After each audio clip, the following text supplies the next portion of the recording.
বোনের বাসায় বেড়াতে এসে শুনলাম বোন আফসোস করে বলছে তার ২ বছরের বাচ্চার মুখে কোনো রুচি নেই, অর্থাৎ খাওয়া দাওয়া কিছুই খেতে যাচ্ছি না।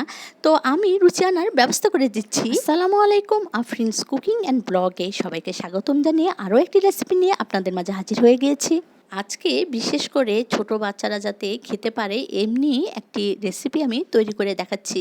তো প্রথমে আমি একটি মুরগিকে কেটে নিয়েছি। তো এগুলোকে আমি আসলে খুব বড় করে কাটিনি, ছোট সাইজ করেই কেটে নিয়েছি, যেহেতু এখানে বাচ্চারাই খাবে বিশেষ করে, আর বড়রাও কিন্তু এই খাবারটি খুব পছন্দ করে খায়।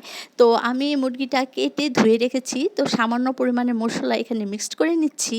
এখানে একটি মুরগি নিয়েছি এবং মাথা, গলা, গিলা, ঠ্যাং এগুলি সব আমি ফেলে দিয়ে রেখে দিয়েছি, আর শুধু মাংসগুলো নিয়েছি, আর রানের যে হাড়টা আছে সেটাও নিয়েছি।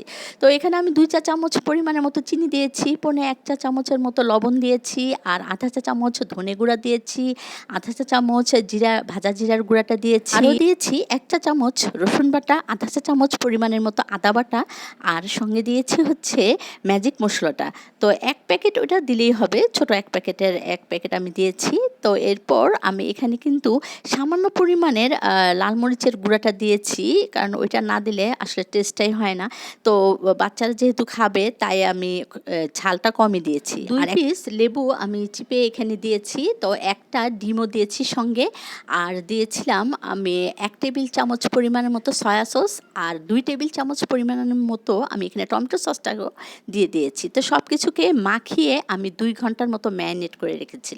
তো এখন আমি এই মুরগিগুলোকে আসলে এটার যে পানি মিশ্রণটা, ডিম আর মশলার যে মিশ্রণে আমি মাখিয়ে রেখেছিলাম সেগুলো একটি বাটিতে ঢেলে নিয়েছি, আর এক এক করে পিসগুলো আমি এই কোটিং করব। তার আগে এই ব্রেড ক্রাম্বটা আমি বাসায় কিন্তু তৈরি করে নিয়েছি। কয়েক টুকরো পাউরুটির সঙ্গে সামান্য পরিমাণে জাফরান বা জর্দার রং মিশিয়ে ব্লেন্ড করে নিলে কিন্তু ব্রেড ক্রাম্ব তৈরি হয়ে যায়। তো আমি এভাবেই তৈরি করেছি। আর এখানে একটা আটার মিশ্রণ করেছি, আটা অথবা ময়দাও মিশ্রণও করতে পারেন। এখানে আমি সামান্য পরিমাণের লবণ দিয়েছি, আর 1 চা চামচ পরিমাণের মতো চিনি দিয়েছি। তো দিয়ে ওই আটার মিশ্রণটা তৈরি করেছি, আর ডিম আর মশলা মিশ্রণটা তো আমার ওই ম্যারিনেটের মাংসের যে পানি উঠেছে সেটাই একটা বাটিতে ঢেলে নিয়েছি। তো আসলে মাংসের পিসগুলো আমি প্রথমে ওই আটার মিশ্রণে কোট করে নিয়েছি, তারপর আবার আমি ওই ডিম আর মশলা যে পানি রয়েছে সেটার মধ্যে আমি কোট করেছি, ডুবিয়ে নিয়েছি। এরপর আমি ব্রেড ক্রামে কোট করে নিয়েছি। তো এভাবে আসলে সবগুলি পিসগুলো করে নিয়েছি। তো এখন মুরগির এই পিসগুলোকে কিন্তু আপনারা বাসায় সংরক্ষণ করে রাখতে পারেন, যে যখন খুশি তখন ভেজে খাওয়াতে পারবেন। তাই আমি কতগুলোকে আমি আসলে ডিপ ফ্রিজে রাখার জন্য 7-8 ঘন্টার মতো সেই প্লেটে করে রেখে দিয়েছিলাম। তো রেখে তারপর এয়ারটাইট বক্সে রেখে দিয়েছি। আর হ্যাঁ ভিউয়ার্স, আপনারা অবশ্যই বুঝতে পারছেন এখন আমি চিকেন ফ্রাই তৈরি করছি, আর এটা কিন্তু ছোট বড় সবাই পছন্দ করে খাবে। আর চিকেন ফ্রাইয়ের সাথে খাওয়ার জন্য আমি কিছুটা ফ্রেঞ্চ ফ্রাইও আমি করে নিয়েছি, এটাও বাসায় তৈরি করা।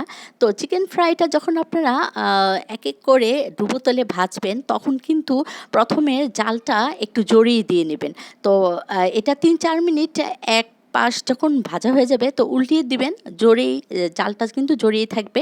এরপরে আপনারা জালটাকে কমিয়ে দিবেন, না হলে কিন্তু ভিতরে আসলে একটু কাঁচা কাঁচা ভাব থেকে যায়। অর্থাৎ প্রথম 5 মিনিট আপনারা জোরে জালে আসলে চিকেনটাকে ভেজে নেবেন, তারপর আপনারা কিন্তু আঁচটাকে কমিয়ে দিবেন, কমিয়ে হালকা মাঝারি আছে ভেজে নেবেন। তো দেখুন এখন আমার এই চিকেন ফ্রাইগুলো ভাজা কিন্তু হয়ে গিয়েছে, আর অলরেডি চিকেন ফ্রাই ভাজতে ভাজতে ফ্রেঞ্চ ফ্রাইগুলো কিন্তু শেষ হয়ে যাচ্ছে, কারণ আমাদের ওই ছোটো বাবুটা কিন্তু দেখে ফেলেছে এবং তাকে আমি দিয়েছিলাম টেস্ট করার জন্য। সে কিন্তু খুব খুশি মনে খাচ্ছে মাশাআল্লাহ। তো এখন আমি এই ছবি তোলার জন্য কয়েকটা রেখে দিয়েছি। এছাড়া স্কুলের টিফিনেও কিন্তু আপনারা এটা ভেজে দিতে পারেন বাচ্চাদের জন্য, এটা কিন্তু ওরা খুবই মজা করে খাবে। দেখবেন টিফিন বক্স খালি করেই নিয়ে এসেছে। তো এই রেসিপিটি কেমন লাগলো কমেন্টে জানাবেন অবশ্যই।